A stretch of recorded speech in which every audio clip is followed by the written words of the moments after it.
Good morning. Morning. Oh, it's a better morning than that. It's beautiful. We're in the Bronx. Good morning. Good morning. Let me introduce the people who are here with me today.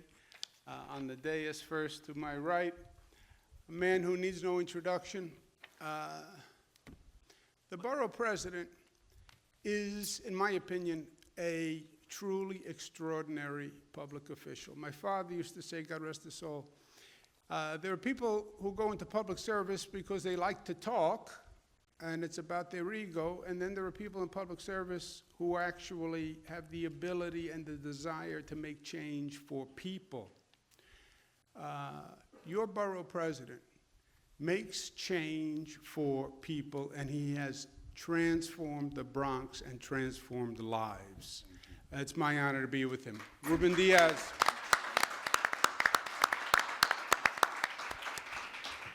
We have Assemblyman Benedetto, and we have Senator Jamal Bailey.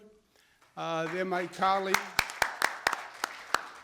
They're my colleagues in Albany, and they just passed a budget that I believe, in my opinion, is going to do more good for this state than any budget in decades. And it was hard what they did. You know, politics today is much more intense and heated than it's been. And when you are in Albany, you have that state legislature, represents the entire state. And we have the full political spectrum in New York State, right? There's politics nationwide, but we have everything in New York. We have the full spectrum. We have the most rabid conservatives you find anywhere, and we have the most rabid socialists you're going to find anywhere. So to get something done, 213 people, you know, you have to get agreement. And the conservatives will say, well, you're not conservative enough. I say, yeah, it's because I'm a Democrat. It's what the people elected. And the socialists will say, well, you're not bringing socialism to New York. Yeah, I'm a progressive Democrat. That's what the people elected. But they are loud. They are loud. They didn't learn the lesson my grandmother used to teach me. Just because you yell doesn't mean you're right. So it takes extraordinary leadership to stand up, and to stand up for what you believe, and to fight for what you believe, and to speak up when people are yelling at you and trying to bully you. Senator Bailey, Assemblyman Benedetto, they stand up for what they believe, they fight for what they believe, and they deliver for the Bronx.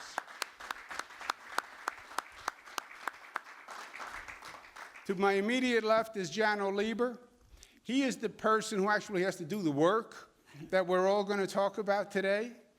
And he makes things happen in government like no one I've ever worked with before. These are all complicated projects, and it's very hard to get big projects done. And Jano Lieber himself is a transformative doer, effective administrator. He's a nice, community-oriented Robert Moses, is what I think of him. Let's give him a big round of applause, Jano Lieber. I'd also like to acknowledge Kathy Rinaldi, who is here with us, who is the president of Metro North. Let's give her a round of applause. We have Council Member Kevin Riley. Thank you, and thank you for all your help on this. And I want to thank our host, Bernie Silich, from the River Bay Board of Directors. Thank you very much for being with us today. Okay, let's talk about today, and almost more importantly, let's talk about tomorrow. We're coming through this COVID situation, and we're at a point in history, a moment in time where we're going to decide our future. So understanding where we are is very important. Coming out of COVID, we have today a 1% positivity rate to report. What does that mean?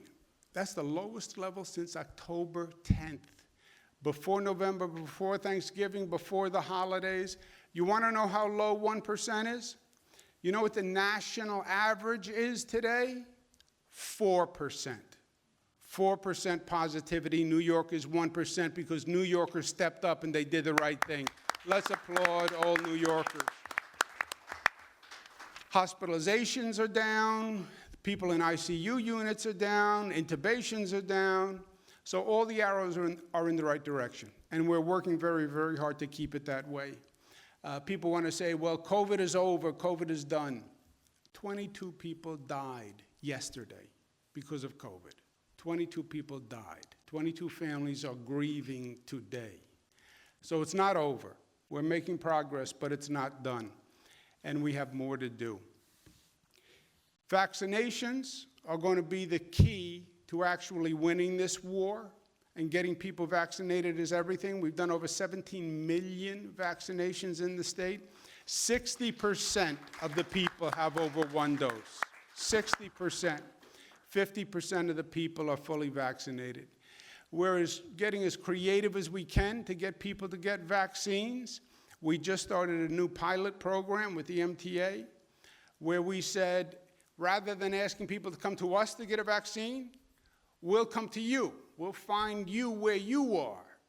You're going to get on the subway, you're going to take a bus. We set up vaccine sites in the MTA, in the train station. So if you're going to get on a train, you're walking right past the vaccine site, step into the vaccine site, get a vaccine, and you get a Metro card for a week if you get a vaccine. So that's working very well. Just yesterday, over 1,000 people got a vaccine, so we're excited about that. But we have a lot more work to do. We know that, we feel it, and we know we're making progress, but we know that tomorrow is a question mark. We haven't been here before. One question everybody asks me, well, what is New York going to be like post-COVID? What's going to happen? How are we going to do after COVID is over? The truth is, there is no predestined future. There is no path. Nobody's been here before. We're trying to find a place for New York, and every other state is doing the same thing, and every other city is doing the same thing, all across the globe. How do you react to COVID? How do you react to Zoom, to remote learning, to people who are now afraid from a public health point of view? How do you recover after wearing this for a year and not socializing with people and not hugging people? How do you recover from the isolation of it? That's going to be the challenge. But the good news is it's in our control. You know who's going to determine the future of New York? New Yorkers. And you know who I believe in? I believe in New Yorkers. Well, COVID hit us hard. Yes, COVID hit us hard. COVID hit New York harder than any other state in the nation. We had the highest infection rate in the United States of America. We had the highest infection rate on the globe at one point. Why? Because COVID was coming here for months. And nobody knew it, because it was landing on planes at LaGuardia and JFK in Newark, and it was coming here for months. And the federal government had no idea that it was already here. We had people dying of COVID before we knew what it was. Yes, it hit us hard. And yes, we paid a price. But yes, we rose to the occasion. Why? Because in life, the question in life is not how do you avoid hardship. Hardship's going to happen in life. Something's going to happen where life is going to come up and knock you on your rear end. Maybe you did something wrong. Maybe you didn't do anything wrong. But it's going to happen. Health issue, you lose your job, divorce, something is going to happen. And then the question becomes, when you get knocked on your rear end, what do you do? That's what defines your character and your personality. You get knocked on your rear end, do you just sit there? Do you lay down on the canvas and stare at the sky? Or do you get up If you're a real New Yorker, you get up smarter, you get up stronger, you get up more resilient, and that's what we've always done. Superstorm Sandy, oh my God, the devastation, yes. But we got up, and we got up ever stronger. 9/11, remember the people after 9/11? Oh, New York will never be the same. We're a terrorist target. No one's going to want to live in New York. I was there. All the naysayers. Forget it. We built back better than ever before and stronger than ever before, and we learned from it. That's who we are. Now you have people saying, oh, the city's in trouble. City has real crime problem, which it does. Real issues in New York City, yes. But we've been through worse, my friends. People don't even remember. I'm trying to explain to my daughters who are in their mid-20s, so they know all the answers. They just don't know the questions, but they know all the answers in life. What the city was like in the 70s, what it was like in the 80s, what the Bronx was like when they said the Bronx is burning. And look at us now. Yes, you get knocked on your rear end, but you get up better than before, and you think big when you get up. And we have an opportunity here because everyone is going through this. This is not unique to New York. This year I'm head of the Governors Association. I talk to all the governors in the country every week. Every state is saying, what do we do? How do we rebuild post-COVID? How do we get out of this? Think big, which is what we always did. New Yorkers, oh, you're tough people. Yes. You're ambitious people. Yes. You're daring people. Yes. You're gutsy people. Yes. Otherwise, we wouldn't be here. You can't make it here. You wouldn't have come here unless you were gutsy and daring and you believed in yourself. That is who we are in our essence. Just think how we made this place. Just think of the conversation, late 1800s. There's no fresh water in New York City. Well, you have the Hudson, you have the East River, you have a lot of water. Yeah, but there's no water to drink in New York City. Oh, no problem. Up in the Catskills, they have water in the Catskills. Where are the Catskills? Up north. Oh, how do we get the water from the Catskills down to New York City? Do I get in the car, drive up the Hutch? Do I take the thruway? What do I take? No, there's no Hutch, there is no thruway. We're going to build a tunnel from the Catskills to New York City, 90 miles long in 1907. Think about the guts. Think about the ambition. We're going to build a massive train system. Massive train system? You're such a small place. Manhattan, the Bronx, Queens, where are you going to put all these massive trains? We're going to put them under the ground. You're going to put them under the ground. How are you going to put them under the ground? Oh, we're going to dig tunnels. We're going to dig 200 miles of tunnels under the ground. 1900. With what? Big tunnel boring machine. We don't have any. All right, we're going to do it with shovels and picks, and we're going to build tunnels. That's who we are. That's what we did. Great Depression ravages the nation. What do? We're going to build the tallest building in the world in the middle of the Great Depression. What are you, crazy? No. We're New York. And we want to show that, yes, this is the Great Depression, but we're going to come back ever stronger. We need affordable housing. We need residential housing. What do? We built 40,000 resident housing called Co-op City, visionary in the nation, 1966. That's who we are. So what do post-COVID? We build big. We don't take no for an answer. And we are building with the largest building program in modern history in this state. New LaGuardia Airport, first new airport in this nation in 25 years. In New York, new JFK Airport, new Long Island Railroad tracks. We're going to have the first state that has broadband that is accessible and affordable for every family in this state, because no child is going to be left behind when they go to remote learning because they don't have a computer and they don't have broadband in their home. First state in the nation. The largest green energy program in the nation is going to happen right here in New York. Hundreds of solar projects, the largest wind turbine projects in the nation, and then a new green transmission grid to bring all that power to downstate New York, which is where we use it. We're going to build a new west side of Manhattan with a new Empire State Station, which rebuilds the whole train station. Last week, we opened up a new expanded Javits Center, 50% bigger than ever before. New high-line tourist attractions. We're going to build a new Port Authority bus terminal, finally, which has been such a disgrace for so many years. We deserve better, and now is the time to do it. Well, what about the Bronx, you ask?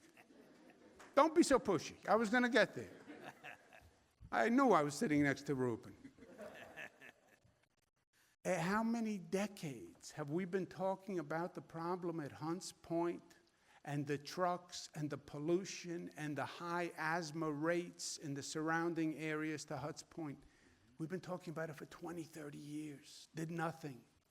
We're spending billions of dollars to reconfigure the entire highway system to get those trucks right into Hunts Point and get them out of the community, bringing the traffic and the congestion. We have a Bronx Unemployment Strike Task Force that has connected people with jobs, especially young people with jobs. It brought down the unemployment rate to record lows right before COVID. It is common sense.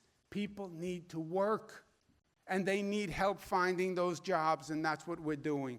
The budget that the senator and the assemblyman just signed, the largest affordable housing program in the history of the state of New York. The largest tenant relief program in the state of New York's history, the largest small business relief program in the history of the state of New York. What is the key to an area's development? The key is access and access to mass transit. If you look at the parts of the city that have redeveloped quickly, you'll notice they all have one thing in common. They are all very accessible by train. Brooklyn Heights area, in Brooklyn, you get on a train, one train, you're in New York, in Manhattan, in 10 minutes. The part of Queens that redeveloped fastest, you get on a train, you're in Manhattan, 15 minutes. New Jersey, you look at all that development on the Jersey waterfront. You know why? You get on a PATH train, you get into Manhattan in just a few minutes. Those are the areas that developed because they were accessible. Parts of the Bronx that have developed were the ones that were accessible. How do you expand that? Now, Reuben shows me a map. Look at this. Metro North runs from New Haven down through Westchester, runs right through the Bronx, goes to Penn Station. You know what Metro North doesn't do? Stop. Oh, it runs through the Bronx, but it doesn't stop. Why? Why don't we have Metro North stop as it goes through the Bronx? Interesting idea, but this is a big idea. This is a problematic idea. There's a lot of problems with this idea. This is a complicated idea. It's not just Metro North. Metro North is part of MTA. The train tracks are owned by Amtrak and the federal government. This is complicated, and this is expensive. This is a lot. This is over $1 billion. This is a lot of money. And the MTA, they can be a pain in the tuchus, we would say in Italian. That's not Giano. But, you know, it's a complicated beast to deal with. They're never going to agree to this. And then we'd have to get the federal government to agree. And forget it, we're all going to be dead by the time we get the federal government to agree. You can't do this. And then you have to build stations. We don't build stations anymore. When was the last time we built a new train station? We don't do that anymore. And then you go into Penn, and Penn Station is too small already. It's crowded. And by the way, this big project, somebody's going to sue. They're going to sue. And then you're going to be in court. Now, they're going to sue you anyway. So you may as well do something big, is my point of view. But think big.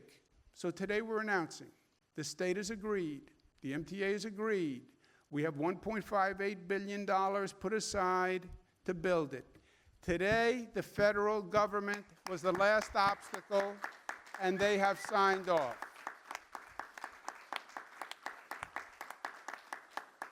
We're going to reissue the RFP for construction, and we're going to do it now. The train is on the move, and look what it's going to do. Co-op City Station. Right now, the commute to Penn, 75 minutes. When you have Metro North, that goes from 75 to 25 minutes, that commute. Hunts Point goes from 45-minute commute to a 16-minute commute. Changes everything. And then you go into Penn, and Penn Station is going to be new. We've already opened the new Moynihan Train Hall, which is beautiful and is a welcome place to go. We are then also going to expand Penn Station and redo the entire station. So it's going to be a world-class transportation facility and a place you actually want to enter. What does it mean? Better economy, less traffic, improved air quality, better community connections, 160 trains per day, 5 times more than Amtrak runs now, moving 30,000 people. And this is not a proposal. This is not a dream. This is not a, we're going to try, we're going to hope. I have an idea. It's a press release, but I don't know that anything's ever going to happen. This is happening. It's happening, and it's happening now. We did the design build list. The RFP goes out today. We do an environmental assessment. We're going to award the project next year. It's going to be completed in 4 years, 2025. It's going to happen. It's going to happen in our lifetime, and it's going to be relevant. Remember this day, because it is going to be transformative for these communities. They are going to be transformed. The entire Bronx, the entire region. A.J. Parkinson, we can do anything we believe we can do in life, but you have to believe you can do it. I believe in you. I believe in New Yorkers. I saw what they did after COVID. I saw how they rose to the occasion when times were at their darkest and they were the most frightened. After what we did over this past year, don't tell me there's anything we can't do. If we can dream it, we can do it. And this is not going to be about rebuilding New York. We went through too much to replace what we had. This is going to be about building a New York better than ever before. A New York that we can be proud of, that is cleaner and safer and fairer than any New York before. We can do it, and we are going to do it, and we're going to make it happen together. Thank you very much.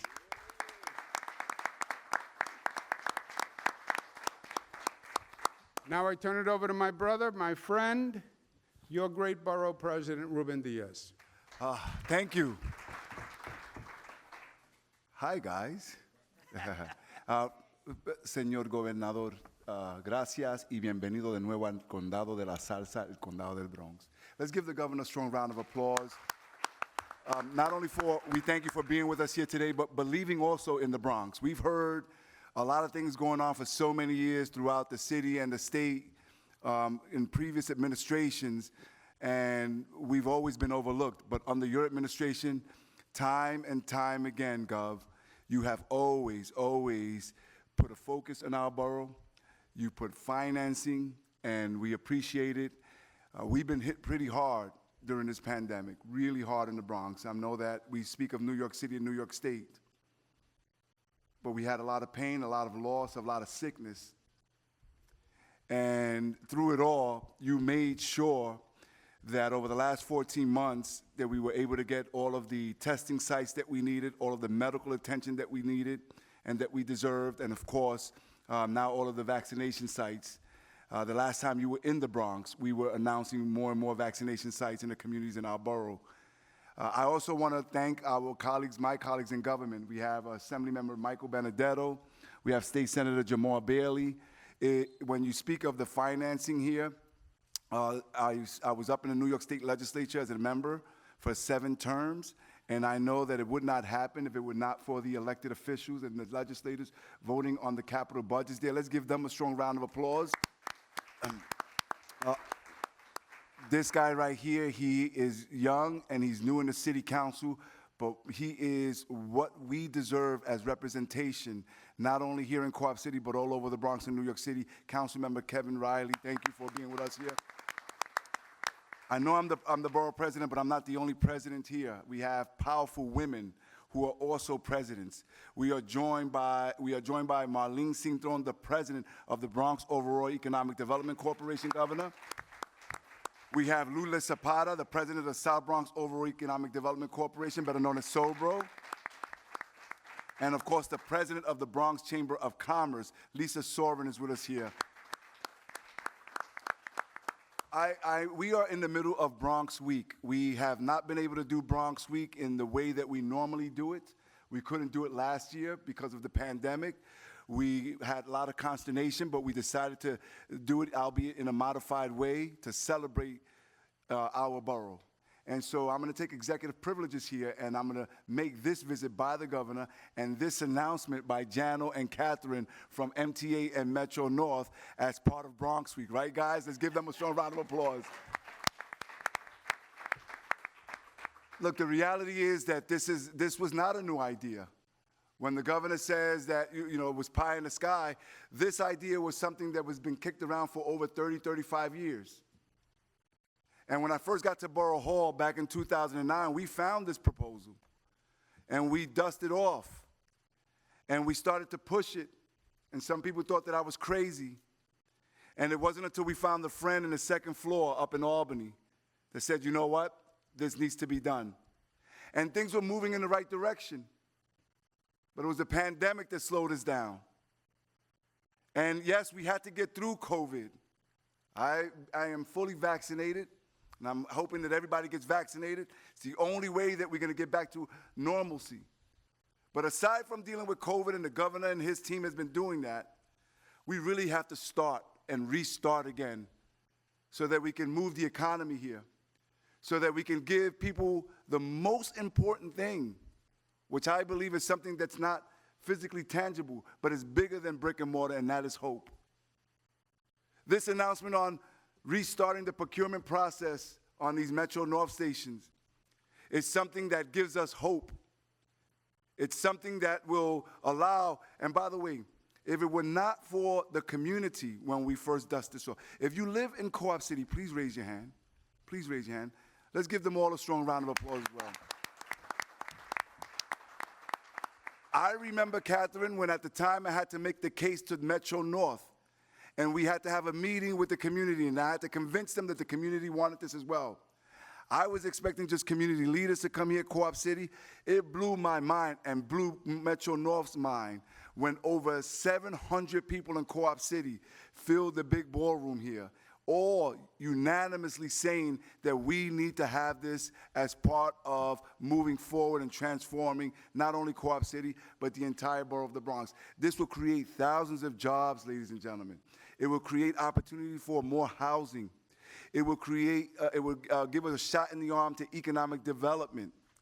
But when we speak about hope and when we speak about moving forward, I'll tell you one thing. When the governor highlights the way that we can shave off the transportation time, and we have a lot of essential workers here, they deserve to be able to get to and from work with transportation alternatives in a quicker way. Yes, that would be a quality of life for them, but even more so, could you imagine now the amount of time that they can spend with their family members where they are not in some tunnel in the subway system? Do you know how we can continue to protect Mother Earth? When we speak of congestion, everybody always focuses on New York City and the congestion into Manhattan. Well, there are a lot of Bronxites and New Yorkers who work in Stamford, Connecticut. And if you go and you see the I-95 going north, it is also congested. This will now put you in Stamford, Connecticut in about half an hour, 35 minutes. And people from Stamford and from Connecticut can now come and visit us regularly here in the Boogie Down Bronx. It checks off so many different boxes. It is a good day. And boy, did we need this. We are filled with anxiety. We were hit hard. And when you plan with a purpose, when you have folks who really care about every single New Yorker, not just a few, when you have big dreams, when you have big aspirations, when you work as a team, anything and everything is possible. And so as we celebrate Bronx Week, ladies and gentlemen, we celebrate the past, we celebrate our culture, we celebrate the fact that this is the cradle of salsa and the birthplace of hip-hop and doo-wop. We celebrate who we are today, but we also celebrate our recommitment to get out of this pandemic and ensure that the future of the Bronx and future generations will take it to even the next level. And we could not do that without our governor. So thank you, Gobernador. Thank you very much. You had the borough president's idea, and he's right. This was an idea that was there for a lot of years. Many ideas are, but they're just too big and too bold to take on. He was willing to take it on. So now you had a plan. We have the capacity with Jano Lieber at the MTA to get it done. You had to get all the approvals, but you needed one essential element. You needed $1.5 billion. And I'll give you 1.5 billion reasons why it's hard to get $1.5 billion, especially in that state budget, especially in this process. So you needed a really powerful, energized, cohesive approach, and that's what you had in Senator Bailey and Assemblyman Benedetto. True. It does not happen but for them, because it does not happen but for the $1.5 billion. And they made that a reality. Senator Bailey. Thank you, Governor. Good afternoon, and go Knicks. Yay! I just want to shout out the amazing residents of Co-op City. Our borough president reached out to them, and he mentioned them, but I wanted to make sure I mentioned them, some of them by name. Leslie Peterson, the president of the NAACP branch in Co-op City. Leslie. Leah Richardson, a board member of River Bay. Leah Richardson. Mr. Robert Hedgepeth, my distant cousin from North Carolina, president of Co-op City. Ms. Linda Werner, another borough president, excuse me. Maybe one day, Linda, a building president in Co-op City, Linda Werner. And the indomitable Michelle Sajou, River Bay Corporation's our director of community relations. We all know that nothing gets done in co-op without you, Michelle. Governor, thank you for not just coming to the Bronx, but believing in the Bronx and for helping us dream bigger. Once upon a time, before my time, there was a place called Freedom Land. And I would imagine that if one looked at Freedom Land, they would have never been able to believe that Co-op City could be built. So it takes ingenuity. It takes dedication. But as the governor said, it takes belief. And when you believe in yourself, like I tell my daughters, you can achieve anything. But that belief has to be true. And I truly believe that we've had an amazing team in this borough to push this project forward. I'm going to miss being on daises with my borough president. When I was an intern in the legislature in 2004, for our great speaker, Ruben was also an amazing mentor to me. He's been a great steward in this Bronx and a great leader, and without him also, this project would not be there, Mr. Borough President. Thank you for all your work as well.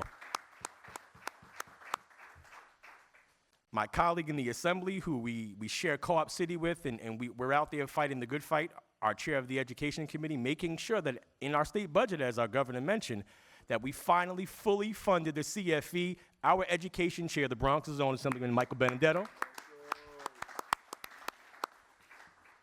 My brother for about 25 years. We've gone to church together, we've worshiped together, and now we get to lead in the same community together. Our great new city council member, Councilman Kevin Riley. And I also want to thank our Congressman Richie Torres and our Westchester County Executive George Latimer, because they've been fighting the good fight on this for so long. You know, again, I talked about Freedom Land, and I talked about what it took for somebody to look at that plot of land to think that 50,000 residents strong can be in one geographical area anywhere, much less in the Bronx. And I think about how that's been realized, and I think about the individuals who work, live, and play in Co-op City and how they've been disenfranchised. You see, I went to middle school here, and if I wanted to get here, I had to take the 31 bus or the 8 bus and come all the way around and take the 28 bus or the 26 bus, but that wasn't that bad, especially when I lived only a 5-minute car ride away. Now, I want you to think about that, and I want you to think about the thousands of essential workers who during COVID, when many of us were working remotely, they couldn't work remotely. They had to continue to go into the hospitals. They had to continue to go into these locations that were essential, and they had to use mass transit. So that means they had to go take a bus to Pelham Bay, to get on a train, to take a train, to transfer to the express train, just to get further downtown. For people that do so much, that's not fair. And quite frankly, it's not equity. This project will bring essential transportation equity to a region that, quite frankly, hasn't had it.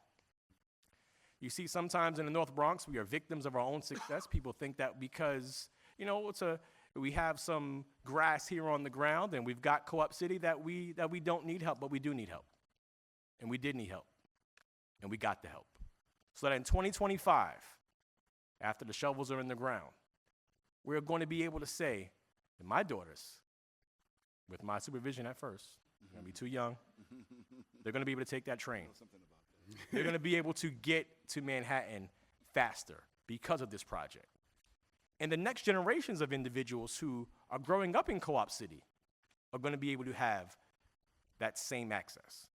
Co-op City is incredibly unique. The largest cooperative development in the country. The country, not just the city, not just the state, the country.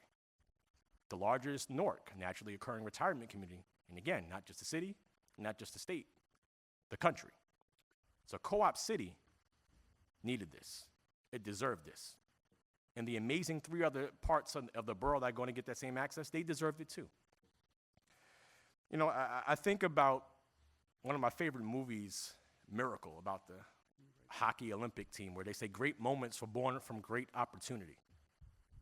Shouldn't take a miracle to get to work if you live in Co-op City. That opportunity is going to be given because of the hard work of Jano and the governor and the borough president, Assemblyman Benedetto, and the speaker, and our council member, and so many people. I'm glad that we've got a commitment to build better. MWBEs are going to be a part of this program to make sure that our minority and women-owned businesses are going to be able to have a seat at the table when we're building back better.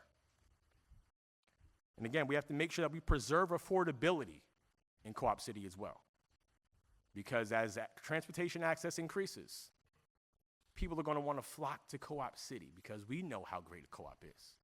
And making sure that we can keep it affordable is going to be a critically important component of what we do here in the future going forward.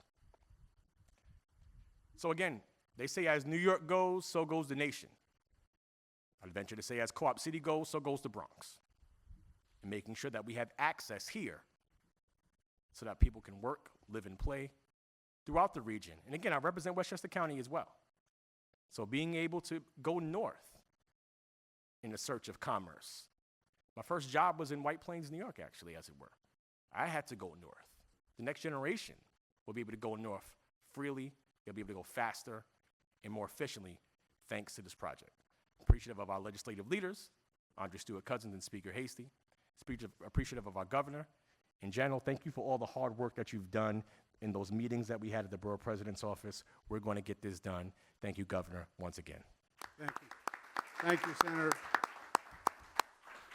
And as the senator said, to get something done in Albany, you have to get the Senate to pass it, and you have to get the Assembly to pass it. And you need a champion in the Assembly, and this project had a real champion in Assemblyman Benedetto.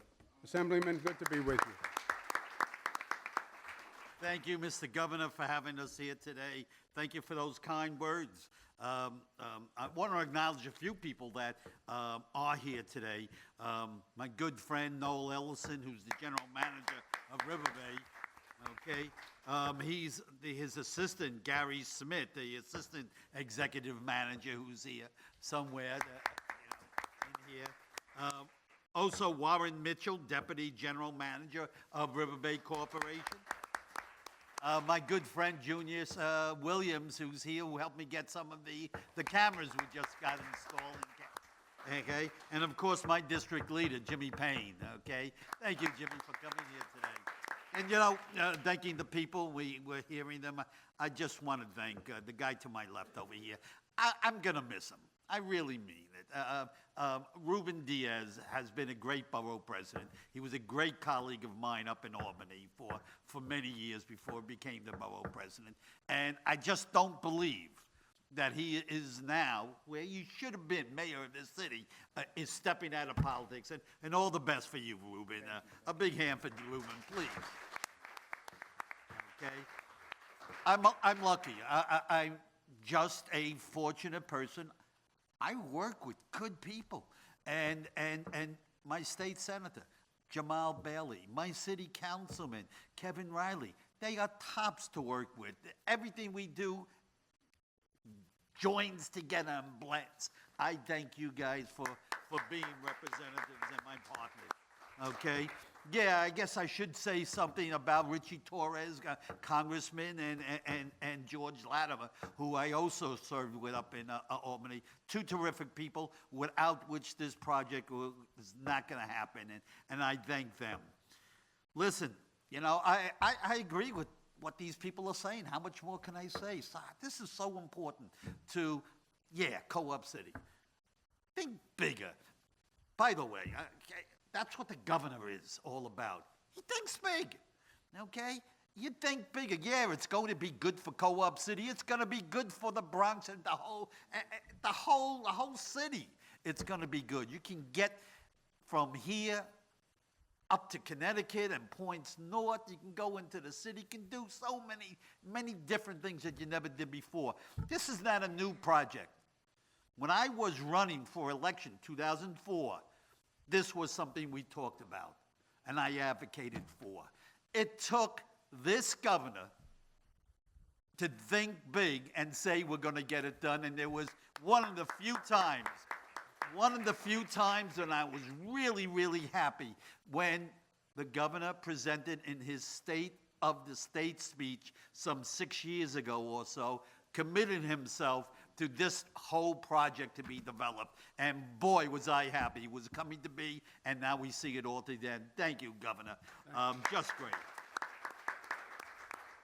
You know, we're going to recover from the last year, and the last year has been tough on all of us. We've all survived it in varying degrees and so on. But like the borough president said, and I wanted to, really be so annoyed at him for saying it, because I was going to use the same four-letter word, hope. Okay, hope springs eternal, and this is so important. This has given us new, rejuvenation here, that we're going to move ahead. When the people came to Co-op City, they realized there was no connection to the outside world. There was no connection to subways. So they were promised some of the best bus service possible to them.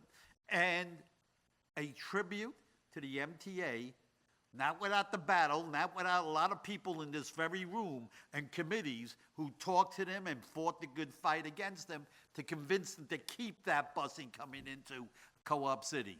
And now we're doing busing plus. We're going to have this Metro North station coming to Co-op City, and it is great. It is great. Infrastructure means so much for the development of the Bronx, of a country in general. Let me lastly say that this would not have happened unless people think big. And boy, are we blessed to have a governor who thinks big, is making this happen. And Mr. Governor, I thank you very much. Thank you. Thank you very much. Thank you. Thank you. Well, I think everyone, everything has been said. Mike said it well. It is about, and Ruben said it well, it is about hope. But this is not just an aspirational hope. This is a concrete hope because it's based on who we are and what we have done in the past. This is what we do. We're New York. We rise to the occasion. New York tough. I love that expression. That's what they say about us behind our back. You know, I worked in the federal government for a lot of years. I worked in every state in the nation. And somehow they would figure out I was from New York. I don't know how. It must have been my tie that let them up. But the first thing they would say is, oh, you New Yorkers, you're tough. You're tough. And I said, at first I used to say, no, we're not that tough. But then I went the other way. Yes, we're tough. We are tough. But we're tough in a good way. We're tough in a good way. We're strong. And we're strong enough to be tough, but we're strong enough to be loving. And we're strong enough to be confident. And we're strong enough, as Jamal said, to believe in ourselves and to believe in each other. That's what New York tough means. We went through a hard time. We'll get through it. How do you know? Because we're New York tough. That's what this is about. This is what New Yorkers do when they're faced with challenges. We rise to them and we overcome. This is great for Co-op City, and Co-op City's going to get a great station. Ruben in the back room was giving me his design ideas for the station. He started showing me colors. How you get red, yellow, green, blue, orange, and purple all on one wall, I'm not really sure. But he's going to make sure that it is a beautiful station for Co-op City. But we also have a station at Park Chester Van Nest, which is going to transform that area.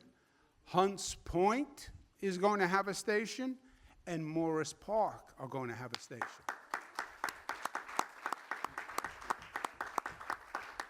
So it is going to revitalize the entire area, north, south, and other points. Thank you to all. It just shows you what you can do when you work together and you forget the differences and you find the commonality and you join arms. And that's what you've seen demonstrated here today. They've been mentioned, but Congressman Torres, he is a fighter, he is an advocate, he has been great. County Executive George Latimer of Westchester. Why would Westchester care? Well, it's good for Westchester, but more because it was the right thing. It was the right thing. And George Latimer is one of the rare politicians, and I say it behind his back, who does the right thing only because it's the right thing. And that is a beautiful thing. Thank you to all. Thank you and congratulations.